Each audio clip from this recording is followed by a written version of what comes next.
Hi guys. ட்ரேடிங்கில் last வீடியோவில் hero trade பண்ணுவேன், கால் சைடில் புட் சைடில் வாங்கி ஹெட்ஜ் பண்ணி ட்ரேட் பண்ணுவேன்ற மாதிரி சொல்லியிருந்தேன். அதுக்கு நிறைய பேர் டவுட் இருந்தது உங்களுக்கு. கைஸ் நீங்கள் கால் சைடில் ஒன்று புட் சைடில் வாங்கி ஹீரோ ட்ரேட் பண்ணாலுமே லாஸ் வரும். ஏன்னு கேட்டிங்களன்னா நீங்கள் ஒரு கரெக்டான ஸ்ட்ரைக் ப்ரைஸை சூஸ் பண்ணணும். கரெக்டான ஸ்ட்ரைக் ப்ரைஸை சூஸ் பண்ணால் மட்டும்தான் ஒன் சைடு ஜாக்பாட் அடிக்கும், ஒன் சைடு ஜீரோ ஆகும். நீங்கள் கரெக்டான ஸ்ட்ரைக் ப்ரைஸ் சூஸ் பண்ணாலுமே உங்களுக்கு ப்ராஃபிட் வருமானு கேட்டால் வராது. முக்கியமான விஷயம் என்னென்னா நீங்கள் ரெண்டு சைடு வாங்கி வச்சுருக்கீங்க, வாங்கி வச்சதுலேருந்து கரெக்டாக ஒரு மூவ்மெண்ட் கொடுக்கணும் காய்ஸ். நல்ல மார்க்கெட் நல்ல ஒரு அப் மூவ்மெண்ட்டோ இல்லை டவுன் மூவ்மெண்ட்டோ கொடுத்தா மட்டும்தான் உங்களுக்கு ப்ராஃபிட் வரும். அதை தெளிவாக தெரிஞ்சுக்கோங்க. அந்த மூவ்மெண்ட்டே வரலைன்னா நீங்கள் வாங்கி வச்சுருக்க கால் சைடும் ஜீரோ ஆகிடும், புட் சைடும் ஜீரோ ஆகிடும். நீங்கள் ஓவராலாக அந்த டே லாஸ்ட்டில் போயிடும்.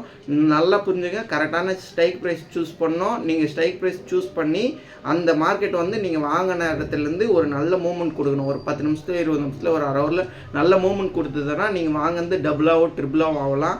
மற்றபடி நீங்கள் தப்பாக சூஸ் பண்ணிங்களன்னா நீங்கள் ரெண்டு சைடு வாங்கினதுமே ரெண்டுமே ஜீரோவாக தான் ஆகிடுங்க. இந்த வீடியோ யூஸ்ஃபுல்லாக இருந்துச்சுன்னா லைக் பண்ணுங்கள். நம்ம 1 crore சேலஞ்சுக்கு நம்மளை சப்ஸ்கிரைப் பண்ணி வச்சிங்கனாலும் நீங்கள் ஃபாலோ பண்ணி வச்சிங்கனாலும் தான் நம்ம ஜெயிக்கிறோமா தோக்குறோமான்றது தெரியும். Bye guys.